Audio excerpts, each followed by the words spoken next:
On the previous episode, we started our epic adventure taking my Affliction Warlock all the way to Keystone Hero. We started at 288 item level and began gearing in the Emerald Dream. I unlocked and cleared LFR, and then we jumped into some Mythic Plus. We got off to a rough start and quickly learned that this was not gonna be easy.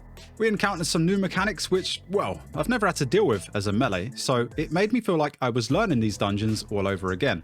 And to top things off, we encountered some rather horrible toxicity. You think we'll see more of this today? Surely not.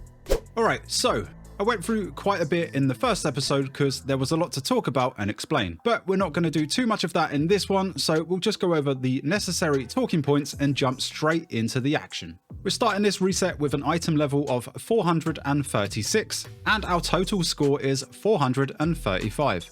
We begin this week by picking up all of the necessary weeklies. We take down the world boss, which again, no loot. We complete the super bloom. We finish the rest of the weeklies and handed everything in. Alright, so last week I made a mistake and I chose to open the vault before doing LFR. And of course the same item that I did take from the vault also dropped in LFR and I couldn't roll on it. Not saying I would have won the item, but you never know. So this week before opening the vault I decided to do things differently. We cleared the first wing and we got no loot. We cleared the second wing and I was lucky enough to get some boots and a head. From the third wing I picked up an offhand. Well, I mean, no one else wanted it.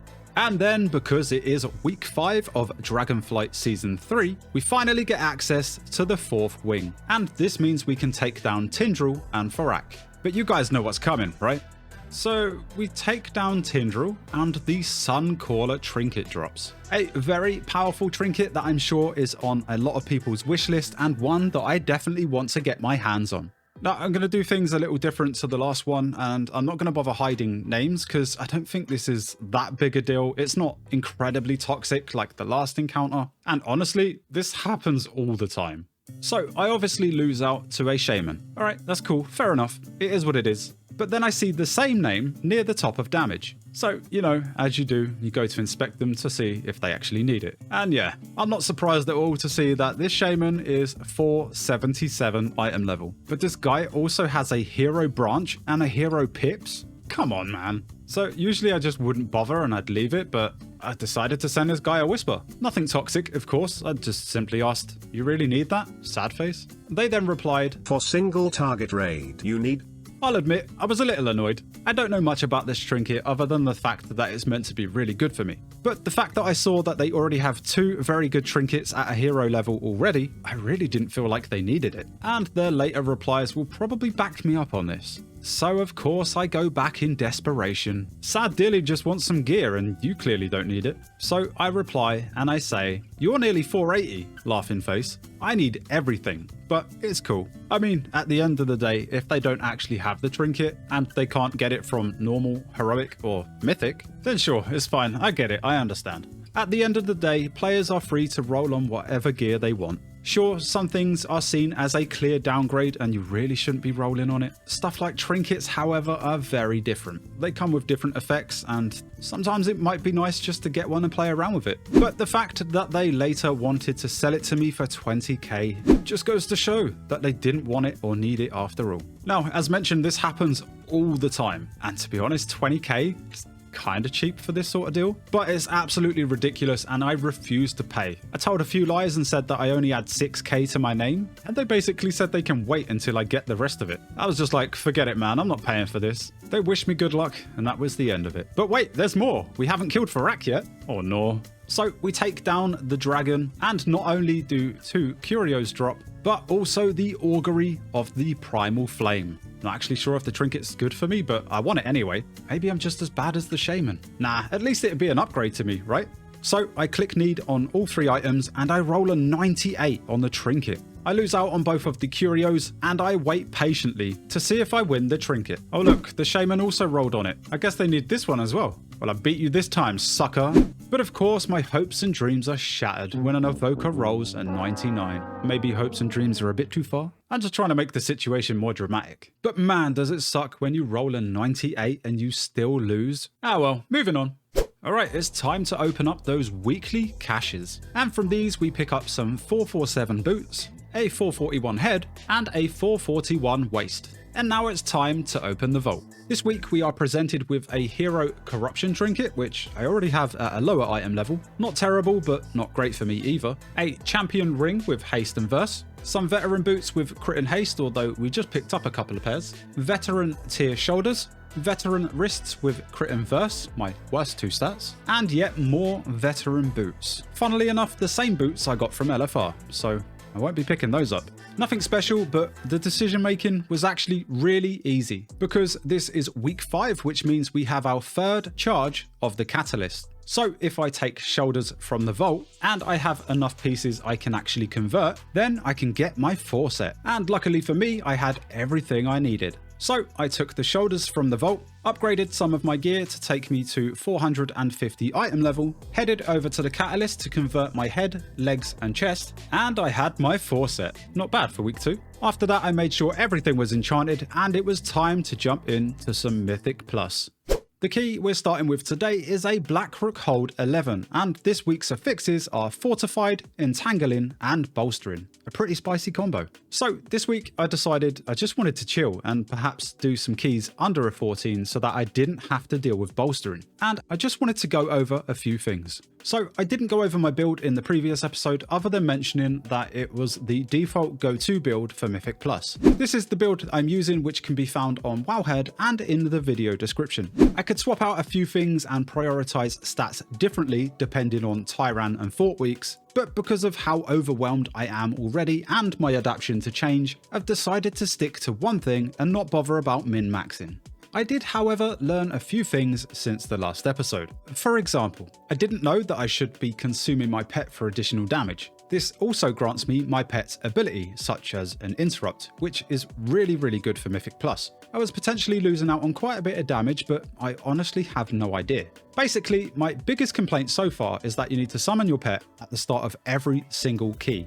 This is super annoying. So to make life easier, I created a macro to use Fel Domination, which has a 3-minute cooldown and reduces the cast time of summoning your pet by 90%. It then summons my Fel Hunter. Now, I haven't done too much research and I couldn't really find the right answer on Wowhead as to what pet I should be using for Mythic Plus, but the fact that a Fel Hunter comes with an interrupt was kind of a no-brainer to me, to be honest, but let me know if I'm wrong. After I have summoned my pet, I have to consume it using Grimoire of Sacrifice. The only problem with this is that I need to summon and sacrifice my pet again if I die, which will probably happen a lot, so I'll need to keep on top of this. Alright, Black Rook Hold plus 11. Now, I can't remember the item level of the Ret Paladin and the Evoker, but I know that the tank and healer were both above 470, so this one should go pretty well. It just doesn't start off that way. The tank decides to pull far too much more than the group can handle, and if you pull too many of the cancellors and you don't interrupt the Soul Blast ability, well, taking too many of those, you'll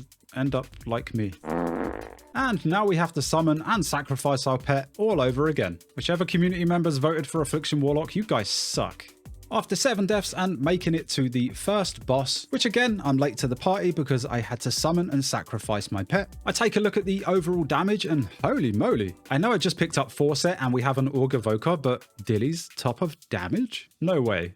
Nothing to really talk about on this fight, and although I was late to the party, I managed to claw my way back and just beat the Ret Paladin on damage. Yeah, not gonna lie, that felt good. Though I am still making quite a few mistakes and pressing the wrong buttons, and I just can't get used to the keybinds. We got to a pack with double archers and I kind of misplay quite a bit. I forget that I need to maintain unstable affliction on my primary target. I'm spamming Seed of Corruption when I have other things I should be using as well, and I just get flustered, movement's bad, and it's just a mess. We get to the second boss and I'm actually pretty confident about single target. There's a lot to juggle, a lot to maintain, but I'm slowly getting used to it. At the moment, I really struggle when there's a lot going on. Maybe there's CC or interrupts that need happening, swirly stuff on the ground, or maybe entangling going off. I just get really flustered, but during boss fights where it's just one target or a couple of ads from time to time, I just feel so more relaxed. It's so much easier for me to focus on. And as you can see during this fight, I pull ahead quite a bit in terms of damage. Well, until I get the beam on me and I have no idea what to do because I've never actually had the beam on me before. This is new. Do I draw something? Do I write something? Do I stay? Do I move? Nah, I run it over party members, right? We take down this guy and we move on towards the next boss. The Boulder boss? So far we've had Bridge boss and Cliff boss for seasons 1 and 2. Boulders has to be the one, right? Nah, from the words of our beloved community member Urta. I'm actually such a pro at this boulders. Ladies and gentlemen, if you will, look right here. We've reached the top and there's no slowing down because this tank's on a mission, which is fine by me because more adds equals more damage. But I do have a question for you guys. Now, I don't know if this is widely used within the WoW community, but in Season 2 when we did the Rep Paladin challenge, well, the saying goes, wreck goes burr, but what does a Warlock do? Maybe Affliction more specifically. AFF go boom, because, you know, Seed of Corruption explodes. I don't know, man, I just wanted a new one. Nothing to really cover for this boss, but oh man, as we take this guy down, just look at the damage. Alright, so the Vengeance Demon Hunter's smashing everyone on overall, but I mean boss damage? Silly ret single target.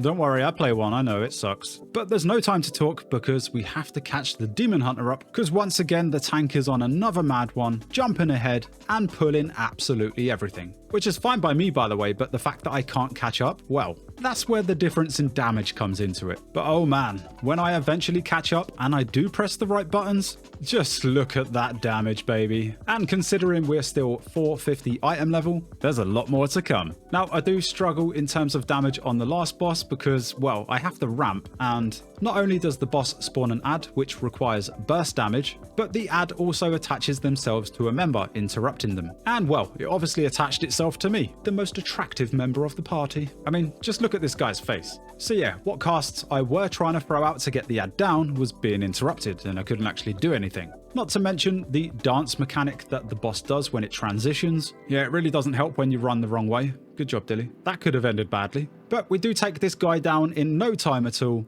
Oh wait, what? Oh man, the Vengeance Demon Hunter did more damage than me and the rest of the party. Well, yet more Demon Hunters boosting me through keys. I hope that continues. So this does take our score up to 588, 3 chests in this key, and we receive a 457 champion neck piece. Though this is really high on verse, it does come with some mastery, so I'm not sure I'm going to use it. And if we take a look at details after the dungeon, just look at that Seed of Corruption damage. AFF go boom. Is it catching on yet? Alright, so once again, I'm actually really happy with how we've started. Although this is only a +11 and things are still dying a bit too quickly for the Affliction Warlock to actually deal with and get the most out of, it kind of feels like I'm getting somewhere. I'm still messing up, but it's becoming less often, and at times it's actually felt like this spec has some potential. It's just a pain in the ass to play for this style of content. On to the next key, and this time I decided to, for science, some stuff. So I decided to sit there and sign to some keys, and see just how long it took to actually get into one. And well, although I did get declined for quite a few, but mostly groups just delisted their key, it actually only took me like 10 minutes to get into one. I know, it's still 10 minutes, but still, reasons for inviting me maybe? I don't know, maybe no one was signing to the key? They didn't know Affliction Warlock was bad? Or maybe they thought I was playing demo. Oh well, nevertheless, we got into a Waycrest Manor +12. And this place drops a really nice trinket that I want to get my hands on, so I'm probably going to be farming this place. Alright, so we begin this place, we take down the first lot of trash, and we take down the first boss. I look at details, and well, once again, Dilly feels rather redundant and, well, just purely getting boosted. I do put out some decent AoE from time to time, but it's clear I just can't compete with both the Vengeance Demon Hunter and the Enhanced Shaman. And some of you guys might be fine with being boosted, but I really don't like it. I kind of like being the one that's boosting and feeling strong and powerful, doing all of the damage. Not so much when it's the other way around. So I'm kind of hoping I get out of this phase pretty quickly. But the reality is, as an Affliction Warlock, that might not happen. We'll just have to wait and see. But yeah, the Goliath goes down fine. Same goes for the Gluttonous, although this one was a little bit more frustrating because I tried spreading Seed of Corruption for the ads and trying to, you know, pad my damage and make it look like I was doing more. But yeah, they just died far too quickly. Maybe in higher keys this isn't so much of an issue, but I guess we'll have to wait and see. There's nothing I can really cover when it comes to the Lord and Lady boss, but this one does seem a little frustrating at times because, I mean, you get the boss down to 0 HP and it just heals back up again. You get super excited like, oh, it's going, oh wait, it's okay. Full HP.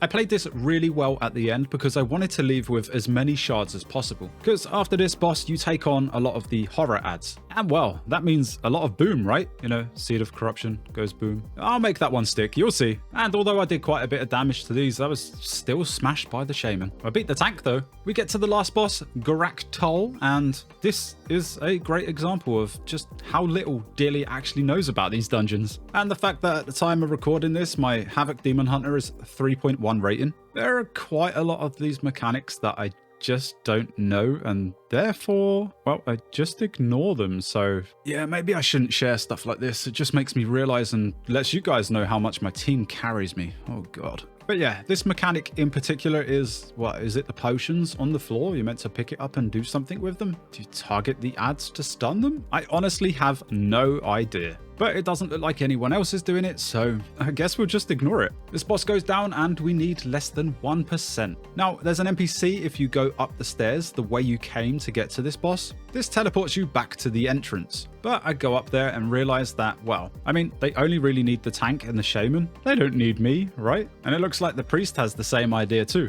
Oh, they also fed me PI throughout the entire dungeon. Completely wasted. What a noob. I appreciate that though, thanks. So yeah, a bit cheeky, but the guys do finish this dungeon and we end up 3-chesting it, which I mean, it's a 12, so. This takes our total rating up to 752. I didn't get any loot from this place, but well, I was lazy at the end, so, you know, karma, I guess. After this, I decide to go back to running my own key. Now, we did 3-chest the Black Rook hold, which meant we got a 14, but I didn't quite think I was ready for bolstering. I mean, I'm just getting used to everything, so I didn't want to jump ahead and push too soon. Plus, I still need a butt ton of crests to upgrade everything, and I'd get them much quicker if it was easier. So I decided to drop this to a 13. I put together a pretty decent group, and wait, what? Are we in season 2? Guardian Druid and Holy Paladin? Barely see those guys anymore. We enter this dungeon and, oh man, I've been made. Mike Shinoda, obviously. And yes, if anyone is wondering, my name is a reference to Mike Shinoda. I do love me some Linkin Park. I actually thought the name would be pretty cool and unique at the time, but it turns out there's quite a lot of you out there. We did cover this place in the previous episode, so I'm not going to talk about it too much in this one. But can I just say how happy I am to see that there's no lift? Can they do this to all of them? I'm hoping they cut out some of the silly RP they have in these dungeons as well, because when you're on a race against time, it just doesn't fit the dungeon, does it? Alright, so we've seen this on Tyrannical, but this week is Fortified. And you probably know where I'm going with this one. Yep, the little gauntlet at the end before the last boss. Man, this place sucks, and unfortunately I think the tank just pulls a little bit too much, and the group can't handle it. That's not to say that the healer can't handle it, but the group's racking up like 15 to 17 stacks of increased damage. Not to mention the lack of CC. Yep, this was never going to be easy. And the Aqua Mages, well, the group should have enough to deal with it, but this is a pug and everything's really unorganized. So my plan going into these guys was to try and get some Seed of Corruption and other dots going, and then use my AoE stun. I take a bit of time to ramp up the damage anyway, so I thought this was the best approach. Sadly, I just didn't survive. When we started the gauntlet, we only had 3 deaths. And we racked up 12 deaths by the time we got to the last boss. And I'm pretty sure most of them were me. Now, on a personal level, I felt like I dealt with this encounter really well. The group didn't entirely deal with the mechanics correctly, but it was enough to not get overrun. And I figured out that Seed of Corruption on the boss with all the ads stacked round was really, really efficient. So yeah, I actually did quite a bit of damage on this one. We transition into phase 2 and competitive Dilly wakes up. Because judging by overall damage, there's not too much of a difference between me and the Shaman. So if I can pump out some damage now, maybe I'll actually finish top. That doesn't happen very often. But it isn't to be, and we do take down this boss, and it takes our total rating up to 861. No loot for me, but wait, the Paladin wants male hands? Uh-oh. Alright, I need to get out of here, man. I'm being too toxic. The key we get out of this one is a Waycrest Manor 14, and once again, I decide to knock it down to a 13. It is a shame that we're coming back here because it is a place we've already been to today, but I do need to farm this place for the trinket. Now, I feel like I get a little bit lucky with the group here because we do actually get a trio that signs up. Both the tank and healer around 465 and the hunter is 470. So I assumed this one would go pretty fast. And funnily enough, while I'm waiting to select the last DPS, an Affliction Warlock signs up. Come on man, there's only room for one noob in this group. Get out of here. I haven't been too picky with the groups today, although I have been pretty blessed. I do however like to have a fairly balanced group and pick up at least a combat res and a bloodlust. After that, I really don't care. And I'm not particularly fussy about gear or rating either. Maybe more so when we get into the higher keys, but for now, it really doesn't matter. There's one part in this dungeon where the tank bites off more than they can chew. Other than that, the rest of the run goes as expected, but once again, we're missing count at the end. Don't worry, I wasn't lazy this time. So we do end up +3 in this key, taking our total rating to 872. Just don't look at the damage, okay? But that's nothing. The next one's even worse. Oh, and we actually got loot from this one. We picked up some Champion 460 wrists, and these were a massive upgrade. And that takes us on to the last dungeon of the day. I was running out of time at this point. Because we +3'd the Waycrest Manor, it gave us a 16 Atal'Dazar. And I thought, you know what, maybe we just do this one for the vault and see how bad 16s really are on the Warlock. So I put together a pretty decent team. I was a little bit more picky with this one. And well, Vengeance Demon Hunter and Havoc Demon Hunter together? What could go wrong? We began Razan, the first boss, and this one goes much better than last time, because Pursuit does target me, I have to run away, and this time I'm actually doing some pretty respectable damage. But the Vengeance Demon Hunter isn't too far away from me. Oh no. We take down a bunch of ad packs on our way to the second boss, and yeah, you can see the damage at this point. There is no catching these Demon Hunters. Is this going to be theme of the series? Noob Warlock gets carried by Demon Hunter. Nah, I'm fine with that. But my time will come, just you wait. Now, we're progressing the first phase of this boss where you have to take down the totems, and this is probably one of the most embarrassing moments for me so far. Because not only does the Shaman come over to help me with damage, but the tank does too. Yeah, this felt bad. But because of the gear that they had, I just couldn't compete with them. And I think that's something I just have to accept. But I still felt awful. We do lose the healer at the end, but we managed to take down the boss. And I only just finish above the tank on damage for this fight. It doesn't do much for my overall damage though. We take down the priest boss and there's nothing to actually cover until we get to the last boss. Obviously no communication, so we don't know where to stack. I didn't stack with the rest of the group for Soul Rend, and I presumed it was best to place the clones in the little cubby area. Nope. Once again, we're going to place everything in the middle. These pug groups, man.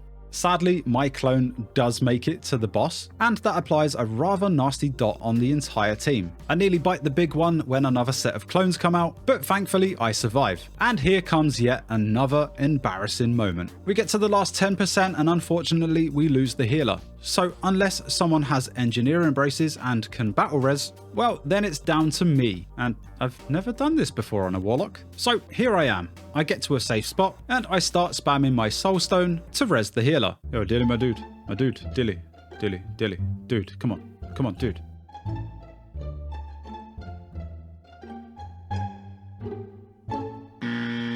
So I was pressing number 3 on my keyboard, is actually number 4. I think I was getting slightly confused because I looked down at the action bars and I saw number 3, and that's just the amount of charges available. I think that's how it works anyway. Do you start at 0 when we start the key? I was genuinely confused at this point and I thought I CR'd the healer. Look at me trying to play it cool. Nah, I think they're onto me.